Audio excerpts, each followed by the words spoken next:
جو خدا کو نراکار مانتے ہیں کہ وہ نہیں دکھ سکتا۔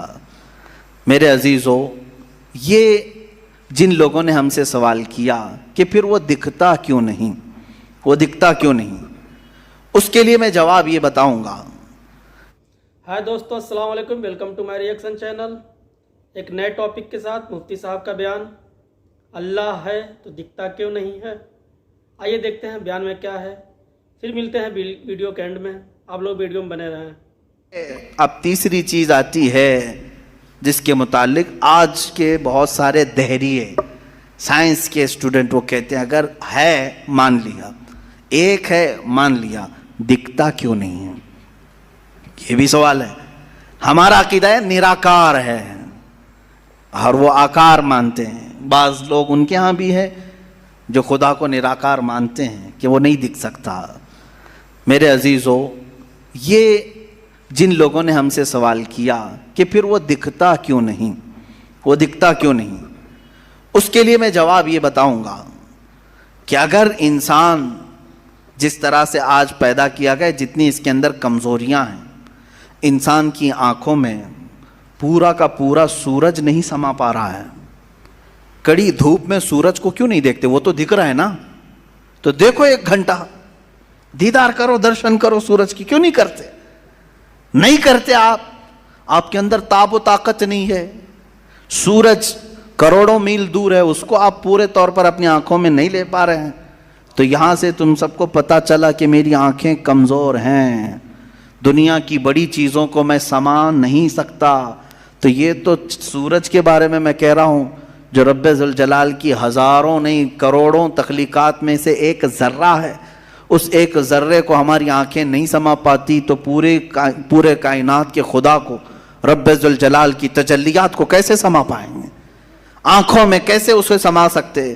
اسی لیے اللہ نے قرآن میں فرمایا لا یدرکہ الابصار، اس کو کوئی آنکھ گھیر نہیں سکتی۔ وہ کیوں؟ سوال بھی تو ہے کہ اگر گھیر لے آنکھیں، ہو کیا جاتا اگر اللہ کو دیکھ لیتے؟ تو اس کے متعلق فلسفی طور پر بھی اور اسلامی طور پر بھی میں بتاؤں۔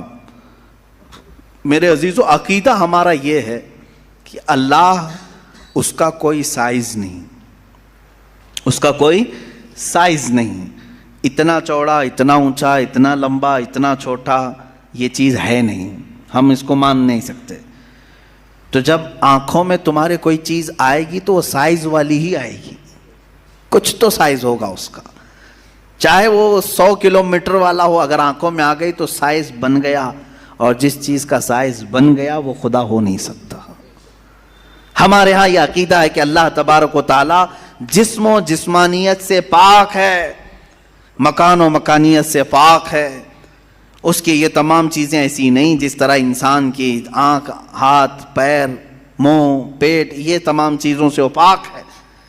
وہ جیسا ہے وہ اللہ بہتر جانے، لیکن انسان کی دنیا میں آنکھیں اس چیز کو سما نہیں سکتی، اور جو چیز اس کی آنکھوں میں سما گئی وہ خدا ہو نہیں سکتی۔ اس کے لیے ایک فارمولہ میری طرف سے لے کر کے جاؤ، جس چیز کو بھی دیکھا کسی نے دنیا میں سوائے رسول اللہ کے، میرے آقا صلی اللہ علیہ وسلم ایکسیپشن میں بتا رہا ہوں، حضور کو چھوڑ کر کے پوری کائنات کی بات کر رہا ہوں، جس نے کسی چیز کو دیکھا وہ خدا ہو نہیں سکتا۔ ام المومنین عائشہ صدیقہ نے بھی فرمایا ہے کہ جس نے بھی یہ کہا کہ خدا کو یہ دیکھا ہے ظاہری آنکھوں سے، کھلی آنکھوں سے، وہ سب سے بڑا جھوٹ بولا ہے، دنیا کا سب سے بڑا جھوٹ بولا اس نے۔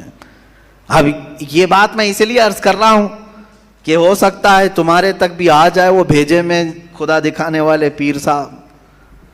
ہاں، کچھ لوگ خدا کو دکھا کر کے مرید کرانا چاہتے ہیں اور تانا مارتے ہیں، ارے میاں ہم تو دکھا کے مرید کرتے ہیں۔ دکھا کے کس کو؟ بکرے کے بھیجے میں دکھا کر کے۔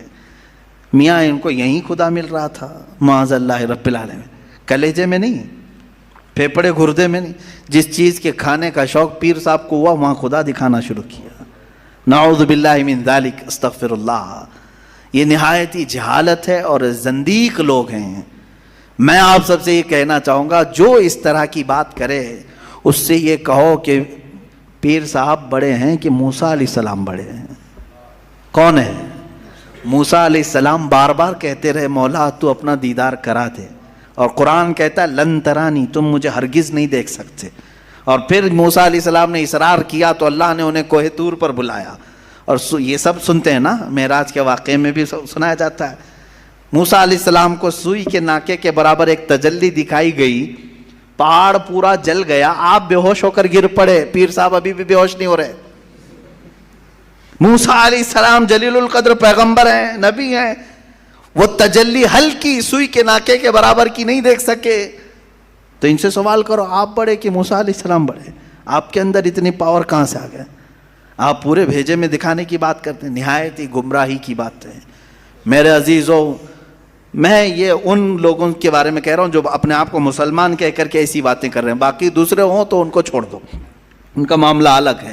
یہ تمام باتیں ہو گئی. میں نے 3 چیزیں آپ کے سامنے عرض کی. وجود باری تعالی، اللہ ہے، اور اگر ہے تو ایک ہے، اور ایک ہے تو وہ نظر نہیں آتا، دکھتا نہیں. یہ 3 عقیدے اسلام کے بنیادی عقیدے ہیں. بنیادی عقیدے ہیں، ان میں ذرا برابر بھی ٹس سے مس ہوئے تو تمہارا ایمان چلا جائے گا. یہاں سے گمراہیوں کے دروازے کھلتے ہیں. جنہوں نے خدا کے وجود کا انکار کیا وہ ملحد ہو گئے، جنہوں نے اسے ایک سے زیادہ مانا وہ مشرک ہو گئے، جنہوں نے اس کو دیکھنے والا سمجھا وہ گمراہ ہو گئے. صحیح عقیدہ یہی ہے جو سورہ اخلاص میں اللہ نے فرمایا قل هو اللہ احد.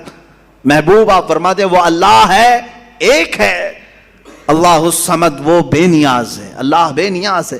لم یلد ولم یولد، اس سے کوئی پیدا نہیں ہوا اور نہ وہ کسی سے پیدا ہوا. ان معاملات کے بعد آؤ میرے عزیزو اس رب ذوالجلال کی کچھ صفات کی طرف میں آتا ہوں. رب ذوالجلال رحمان بھی ہے، رحیم بھی ہے، کریم بھی ہے، غفار و ستار و قہار و جبار بھی ہے. اس کی 99 صفات پر اگر ہم ذکر کرتے چلیں، روز ایک صفت پر ذکر ہو جائے گا، راتیں تمام ہو جائیں گی. قرآن نے خود کہا ہے دنیا کے سارے درخت قلم بن جائیں اور سمندر سیاہی بن جائیں، اور اللہ کی تعریف و توصیف لکھنا چاہیں، سمندروں کی سیاہی سوکھ جائے گی، یہ درختوں کے قلم بنے ٹوٹ جائیں گے. ما نفدت کلمات اللہ، اللہ کے کلمات کو پھر بھی مکمل نہیں کیا جا سکے گا. یہ ہماری چھوٹی سی زبان اور تمہارے چھوٹے سے کان کہاں ان تمام کلمات کو سن سکیں گے یا کہہ سکیں گے. مگر ہم اتنا ضرور جانتے ہیں کہ ان تمام سمندروں میں سے ایک قطرہ بھی ہم نے اپنی محفل میں پا لیا تو یہ ہماری زندگی کی معراج ہے. اللہ رحمان ہے، یقیناً ہم نے اس کو بسم اللہ میں بھی پڑھا، سورہ فاتحہ میں بھی پڑھا، بلکہ ہم اپنے بچوں کو بھی یہی کہتے ہیں، ماں باپ کو بھی یہی کہتے ہیں. اب اس کے رحمان کی صفات دیکھنا ہے. کیسے؟ رحمان کسے کہتے ہیں؟ رحم کرنے والا، رحم کرنے والا، نرمی کا معاملہ کرنے والا لوگوں کے ساتھ، بلکہ اپنی ساری مخلوقات کے ساتھ نرمی کا معاملہ کرنے والا.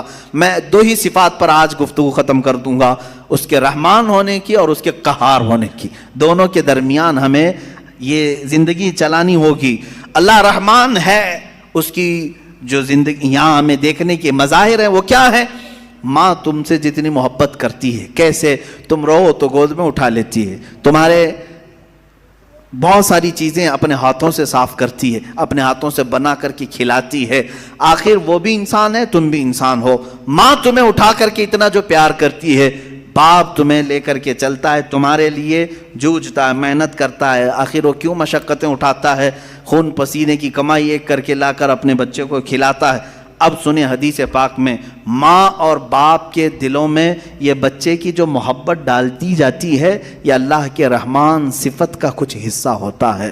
یہ اس کی صفت کا تھوڑا سا حصہ جب اللہ ماں اور باپ میں ڈالتا ہے تو وہ بچوں سے اس قدر پیار کرنے لگ جاتے ہیں. اگر وہ رحمت کی صفت مولا ماں اور باپ کے سینے سے نکال دے تو ہر باپ اپنے بچے کو قتل کرنے پر بیٹھ جائے، ماں اپنے بچے سے دوری اختیار کر لے. ایسا نہیں ہوتا. ماں بوڑھی ہو جائے یا بچہ اس کا بوڑھا ہو جائے پھر بھی ماں اس بوڑھے بچے کو بھی سینے سے لگاتی ہے، اس کے پسینے دیکھنا نہیں چاہتی، اس کی جبینوں پر خم نہیں دیکھنا چاہتی. یہ ماں کے اندر جو ہلکی سی بھی محبت آپ دیکھتے ہیں یہ رب ذوالجلال کے رحمان کا اس کے مظاہر میں سے ایک مظہر ہے. اب اندازہ کرو اللہ تبارک و تعالیٰ اپنے بندوں سے کس قدر رحم کا معاملہ فرماتا ہے. آج ہم جو بیٹھے ہیں یہ بھی تو اس کے رحم کا ہی معاملہ ہے, اس کے رحمان ہونے کا ایک بین ثبوت ہے. ہم حضرت ابو بکر شبلی رضی اللہ تعالیٰ, توجہ جاتا ہوں, سلسلہ قادریہ کے بہت بڑے بزرگ ہیں. آپ سے پوچھا گیا کہ حضور سنا ہے کہ آپ کی بہت ساری کرامتیں مشہور ہیں, کوئی کرامت ہمیں بھی دکھائیں. توجہ, بہت سارے لوگ کرامت کے نام پر گمراہ بھی ہوتے ہیں. لوگوں کو ایسا لگتا ہے کہ کہیں جیب میں سے جلیبی نکال کر کے کھلا دے, ابھی کیا ابھی وہی پیر کرامت والا ہے, اچانک کچھ نکال کے دکھائے. حضرت ابوبکر شبلی نے تو ایک الگ ہی کرامت بتائی. کیا کرامت بتائی جانتے ہیں؟ حضرت ابوبکر شبلی فرماتے ہیں میاں ہمارا اس زمین پر زندہ چلنا پھرنا ہی بڑی کرامت ہے. کہا کیوں؟ کہا ہم اتنے گنہگار ہیں کہ زمین پھٹ جائے اور ہم دھس جائیں, پھر بھی زمین نہ پھٹتی ہے نہ ہم دھستے ہیں. یہ اللہ تعالیٰ نے کرامت ہی تو دیا ہے. یہ کرامت تو اللہ نے سب کو دیا ہے. یہ رحم کا معاملہ اللہ نے سب کے ساتھ کیا ہے, آپ کے ساتھ بھی, بلکہ ان کے ساتھ بھی کیا جو اسے مانتے بھی نہیں ہیں, جو اسے گالیاں دیتے ہیں, ان کے ساتھ بھی رحم کا معاملہ کیا. سیدنا ابراہیم علیہ الصلوۃ والتسلیم کے ساتھ ایک معاملہ پیش آیا. آپ بغیر مہمان کے کبھی کھانا نہیں کھاتے تھے, 2 دن بھی اگر کوئی مہمان نہیں آتا تو آپ کھاتے نہیں. ابراہیم علیہ السلام 2 دن تک بھوکے رہے. تیسرے دن ایک مہمان ملا, اسے لے کر کے آ کے دسترخوان پر بٹھا دیا. کہا کہ آپ ہمارے گھر کے مہمان ہیں, اب کھانا بنایا گیا اچھا دسترخوان پر. کہا چلو بسم اللہ کرو کھاؤ. وہ دہریا تھا, ملحد تھا. کہا کون سا اللہ, میں اللہ کو نہیں مانتا. اتنا کہا ابراہیم علیہ السلام کو جلا لایا. آپ نے دسترخوان کھینچ لیا, کہا اٹھو گھر سے, نکلو باہر جاؤ. دسترخوان پر بیٹھا ہوا تھا, اس کو اٹھا دیا. یہ تو شان ہے انبیاء کی. اللہ کے دشمنوں سے دسترخوان شیئر نہیں کرتے, افطار پارٹی والے ہیں وہ. اللہ کے دشمنوں سے دسترخوان شیئر نہیں کرتے, انبیاء کی شان ہے. وہ اٹھ کر کے چلا گیا. ہاں یہ ہمارے لیے حکم یہی ہے میرے عزیز, لیکن اللہ رب العزت نے وہی فرمائی ابراہیم علیہ السلام کو.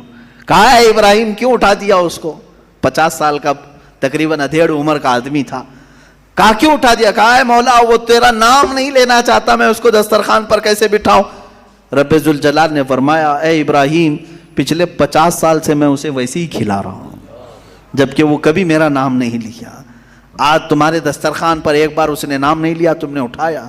میرے عزیزو اس کا مطلب یہ نہیں ہے کہ اس کا نام نہ لے تو بھی ہم کھلائیں, وہ تو سنت الہیہ ہے, وہ مولا کریم کی صفات ہے. لیکن انسان کے اخلاق تو یہی ہیں کہ انسان اپنے رب سے اگر محبت کرتا ہے تو اللہ رب العزت کے دشمنوں سے کبھی دوستی نہیں کر سکتا. قرآن بھی یہی کہتا ہے یا ایھا الذین آمنوا لا تتخذوا عدوی وعدوکم اولیاء, اے ایمان والو میرے دشمنوں اور اپنے دشمنوں کو دوست نہ بناؤ. یہ انہی آیات میں سے ہے جن 26 آیاتوں میں سے نکالنا چاہتے ہیں. آئیں گے انشاءاللہ, وہ ٹاپک بھی آئے گا. ہاں تو دوستوں کیسا لگا ویڈیو؟ اپنی رائے ضرور کمنٹ باکس میں دیں, اور جو سوال کھڑا کرتے ہیں ان کو بھی یہ دیکھنا چاہیے. پھر ملتے ہیں کسی نئے ٹاپک پہ, تب تک کے لیے اللہ حافظ.